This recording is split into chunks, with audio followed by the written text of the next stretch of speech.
Todavía hoy se nos pone la carne de gallina cuando escuchamos esta célebre sintonía. ¡Qué maravilla! El hombre y la tierra. Creo que el compositor fue Antón García Abril. Y bueno, fue la sensación, aquellos años maravillosos protagonizados por Félix Rodríguez de la Fuente, el mejor divulgador que ha tenido la naturaleza de este país. Todo un prodigio en sí mismo, una vida excitante entregada por entero a la defensa, a la conservación del hábitat del mundo natural. Félix Rodríguez de la Fuente sin duda fue el más grande.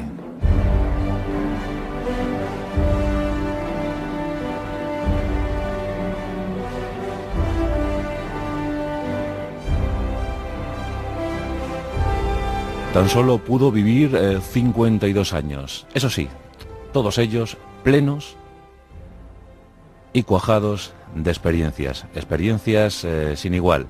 Nos trasladó como ningún otro cómo eran los animales, cómo eran las plantas, cómo era la biodiversidad del planeta.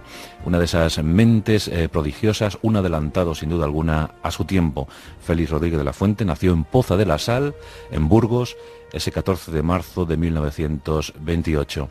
Un niño que estuvo en contacto directo con la naturaleza desde muy pequeño, desde casi recién nacido.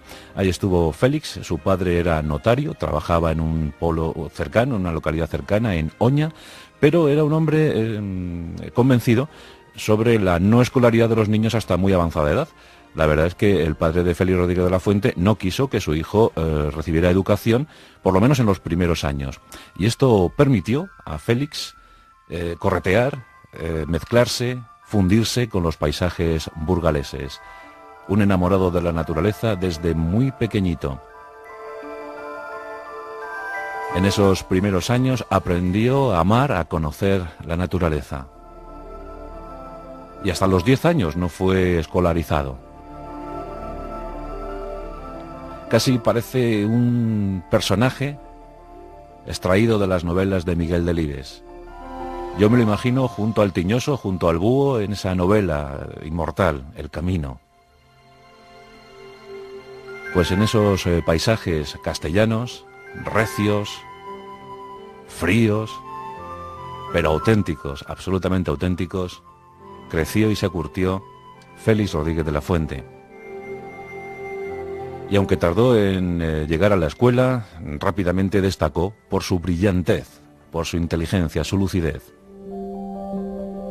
Y eso hizo que encaminara sus pasos hacia la medicina. Estudió la carrera de medicina en Valladolid, pero antes ocurrió algo en su vida, en su biografía, que iba a cambiarlo todo, que iba a dar un vuelco a los acontecimientos. Nos encontramos a principios de los años 40. Félix Rodríguez de la Fuente es un mozalbete de 12 o 14 años. En aquel tiempo se odiaba profundamente a eso que se llamaba alimañas. Los lugareños, los rurales, la verdad es que tenían una guerra tremenda, soterrada, contra el lobo. Y Félix, llevado por las impresiones de sus paisanos, también odió al lobo en origen.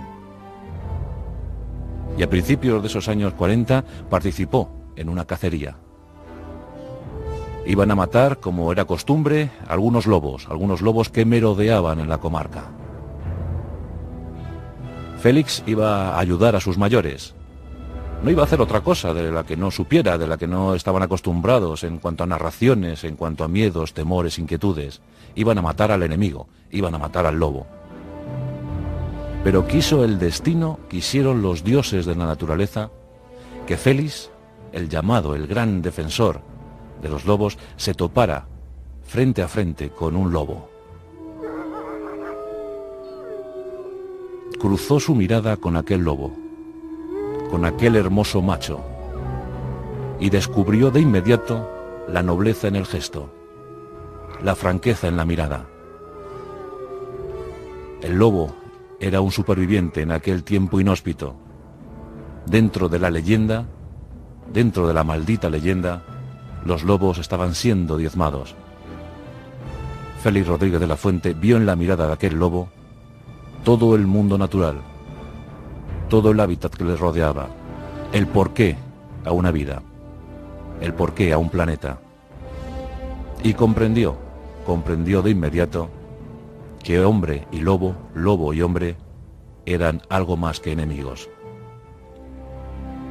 que en el fondo formaban parte del mismo sistema, de la misma diversidad, del mismo mundo, que ambos tenían los mismos derechos, las mismas obligaciones, que ambos debían compartirlo todo. Y desde entonces, Félix Rodríguez de la Fuente jamás volvería a participar en ninguna cacería, en ningún acto represivo contra los lobos. Desde entonces sería su más fiel amigo, su más fiel defensor. Cursó estudios, terminó la carrera de medicina, pero nunca llegó a ejercerla. Iba a ser odontólogo, pero lo de los dientes no iba con él. Más bien, le gustaban los colmillos de los lobos. Pero tenía otros grandes amigos, los halcones. Félix Rodríguez de la Fuente se adiestró, se curtió, aprendió todo lo que había que aprender sobre la cetrería. Y amó como nadie a los halcones. De hecho, fue uno de los primeros en introducir halcones en las cercanías de los aeropuertos a fin de evitar accidentes. En 1960 llevó 2 halcones, regalo de España, al reino saudí. Y gracias a eso, pues recibió un mecenazgo, recibió una cantidad económica que le permitió iniciar sus primeros documentales.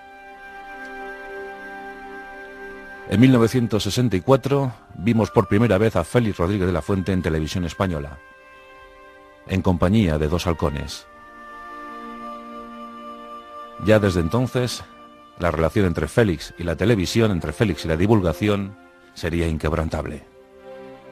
Viajó por el continente africano, fue guía en safaris fotográficos, conoció el África negra, el mundo negro, y envió reportajes para televisión española.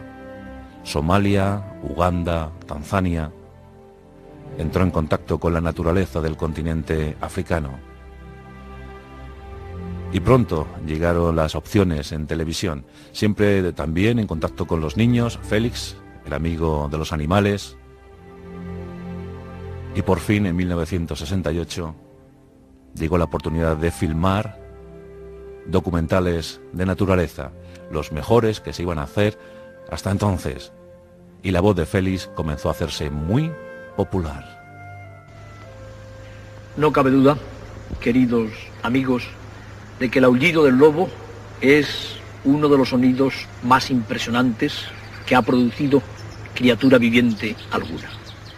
El aullido del lobo debió dominar en las noches y en los días durante milenios en toda la región holártica, es decir, en Eurasia y en Norteamérica. El aullido del lobo ponía el temor en el corazón de todas las presas de este gran carnívoro. Hoy apenas si se escucha ya el canto del lobo. Hoy no se conoce la voz del lobo más que en algunas grabaciones obtenidas por los científicos. Nosotros hemos tenido la fortuna de oír aullidos de lobos casi cotidianamente durante los 3 años largos que hemos dedicado a la filmación de esta especie. ¿Por qué aullan los lobos?, se pregunta la gente.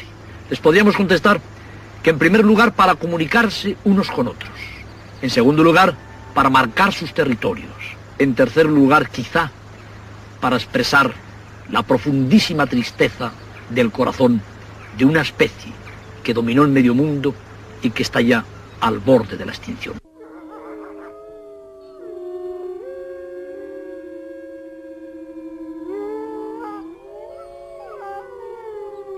El aullido del lobo.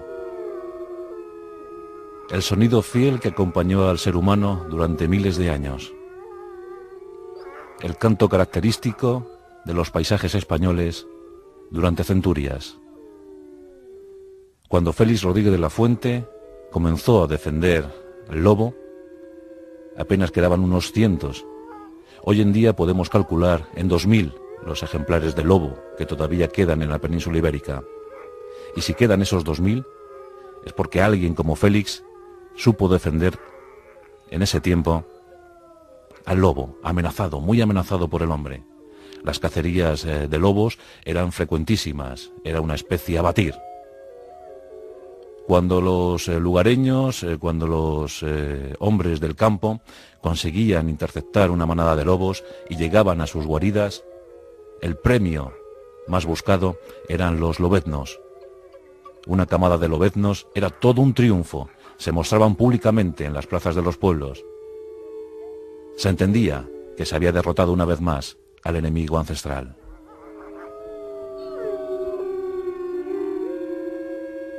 Gracias a los documentales de Félix Rodríguez de la Fuente conocimos mejor al lobo ibérico. Pero hubo más series como Fauna, como Planeta Azul y su clásico El hombre y la tierra nos mostraron no solo la naturaleza, la biofauna de nuestro país, sino también la de otros, el caso de Venezuela, el caso de África, el caso de toda Iberoamérica. Félix Rodríguez de la Fuente, uno de los grandes. Famosa es la imagen de Félix siendo atacado por una inmensa anaconda. ¿Quién no se acuerda de aquella imagen? En medio de una tranquilidad, una temerosa tranquilidad, la anaconda abre sus fauces e intenta agarrar el cuello de Félix Rodríguez de la Fuente. Una de las imágenes que pasarán a la historia de televisión española. Fueron 16 años gozosos. Más de 300 horas de filmación y decenas de libros. ¿Quién no se acuerda de sus famosos cuadernos de campo, 60 volúmenes? O de aquella enciclopedia de la fauna de Salvat, traducida a diversos idiomas. Félix Rodríguez de la Fuente, único en las narraciones, inconmensurable a la hora de describir paisajes. En el alto y tupido Sabinar, la loba tiene a salvo a sus pequeños y se limita a vigilarles y amamantarles, esperando la llegada del macho que está cazando seguramente muy lejos. Teodoro Roa, Alberto Mariano, Félix Rodríguez de la Fuente estaban a punto de filmar una carrera de trineos en Alaska. En ese 14 de marzo cumplía Félix 52 años, 14 de marzo de 1980. Todo por delante. Félix estaba en su mejor momento, divulgando como nunca. Dijo, antes de subir a aquella avioneta fatídica, este es sin duda un buen lugar para morir. Y los dioses de la naturaleza, al igual que le situaron un lobo frente a frente en aquellos años de mocedad, también escucharon la voz de Félix. A lo mejor era la mejor manera de morir para él. Y atrás quedaban muchas cosas, por ejemplo, la fundación de ADENA, la Asociación para la Defensa de la Naturaleza en nuestro país. Quedaba también la protección de determinados espacios naturales, que él convirtió en escenarios televisivos, donde los animales actuaban para él, para su cámara. Él era el gran jefe de la manada, y sus lobos favoritos, Remo y Sabina, así lo entendían. Dijo su mujer que Sabina, la loba favorita de Félix, cortejaba a este, que adoraba a Félix, que estaba profundamente enamorada de él. Aquella relación entre lobo y hombre, sin duda alguna, alcanzó su máxima expresión en Félix Rodríguez de la Fuente. Y desde aquí le rendimos homenaje como uno de los grandes mitos de la televisión, uno de los grandes héroes de la divulgación de la naturaleza. En nuestro espacio Azul y Verde, en realidad le rendimos homenaje todos los días, porque a pesar de que han pasado ya años, Félix está más vivo que nunca, y desde aquí le rendimos nuestro respeto. En la fresca mañana de mayo, lejos los días del hambre, del invierno, lejos el recuerdo de la gran matanza, la loba monta la guardia cerca de la cueva roquera donde ha traído al mundo a sus loberías. Siempre en el recuerdo, Félix Rodríguez de la Fuente, desde la Rosa de los Vientos.